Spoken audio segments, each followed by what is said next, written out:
Hey guys! So when we left, Martha and Mary are still in the room. And Martha is so surprised because doesn't want to eat her breakfast and says she doesn't even know what it feels like to be hungry. Mary drank some tea and ate a little toast and some marmalade. "You wrap up warm and run out and play, you," said Martha. "It'll do you good and give you some stomach for your meat." Mary went to the window. There were gardens and paths and big trees, but everything looked dull and wintry. "Out? Why should I go out on a day like this?" "Well, if they doesn't go out, they'll have to stay in. And what has they got to do?" Mary glanced about her. There was nothing to do. When Mrs. Medlock had prepared the nursery, she had not thought of fun. Perhaps it would be better to go and see what the gardens were like. "Who will go with me?" she asked. Martha stared. "You go by yourself," she answered. "You'll have to learn to play like other children does when they haven't got sisters and brothers. Our Dickon goes off on the moor by himself and plays for hours. That's how he made friends with the pony. He's got sheep on the moor that knows him and birds as come and eats out of his hand.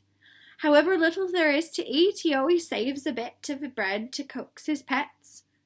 It was really this mention of Dickon which made Mary decide to go out, though she was not aware of it. There would be birds outside, though there would not be ponies or sheep.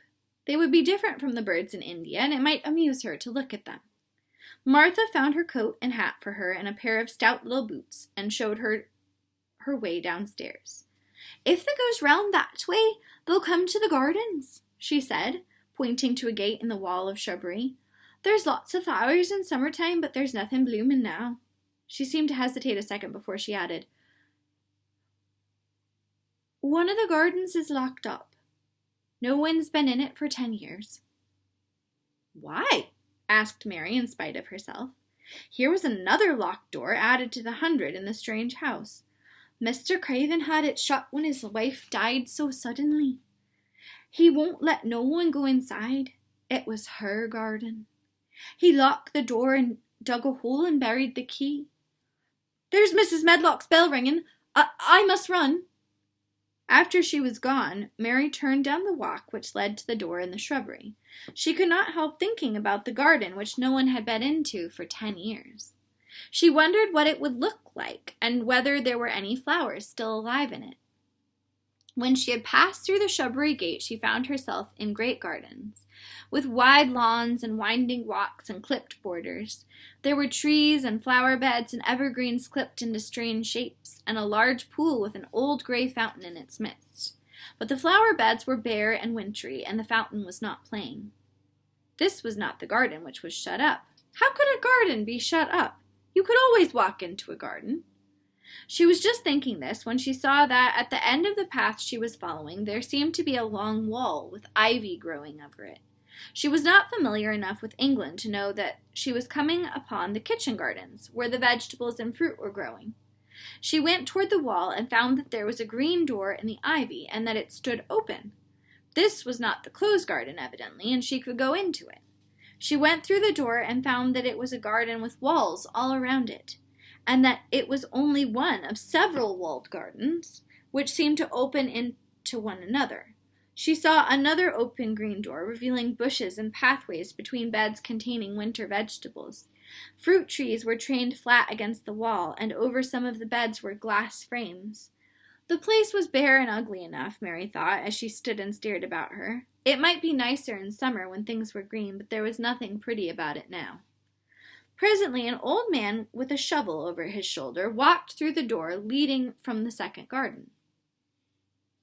He looked startled when he saw Mary and then touched his cap.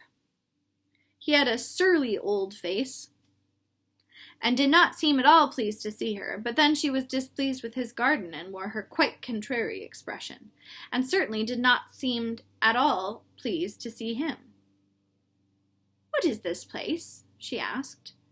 "One of the kitchen gardens," he answered. "What is that?" said Mary, pointing through the other green door.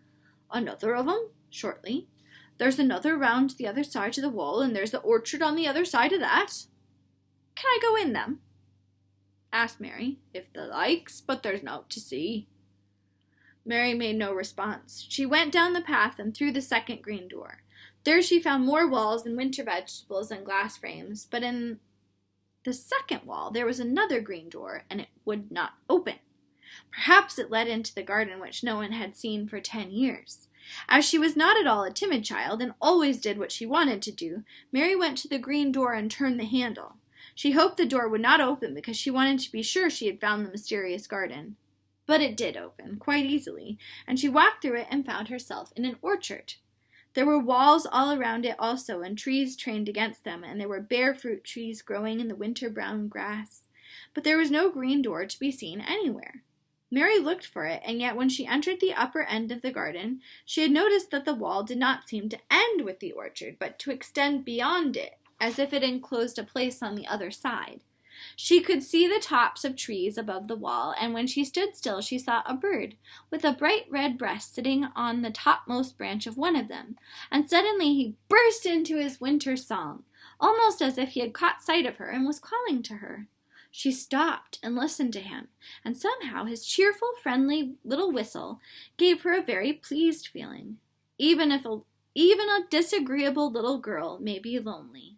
And the big closed house and the big bare moor and the big bare gardens had made this one feel as if there were no one left in the world but herself. If she had been an affectionate child who had been used to being loved, it would have broken her heart. But even though she was Mistress Mary quite contrary, she was desolate. And the bright-breasted little bird brought a look into her sour little face that was almost a smile. She listened to him until he flew away. He was not like an Indian bird, and she liked him and wondered if she should ever see him again. Perhaps he lived in the mysterious garden and knew all about it. Perhaps it was because she had nothing whatever to do that she thought so much of the deserted garden. She was curious about it and wanted to see what it was like. Why had Mr. Archibald Craven buried the key? If he had liked his wife so much, why did he hate her garden?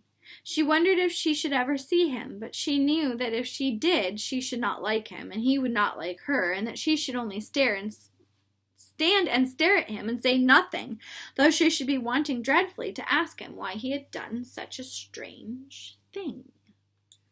So now we don't just have locked rooms, we have a secret locked garden that no one has been into for 10 years.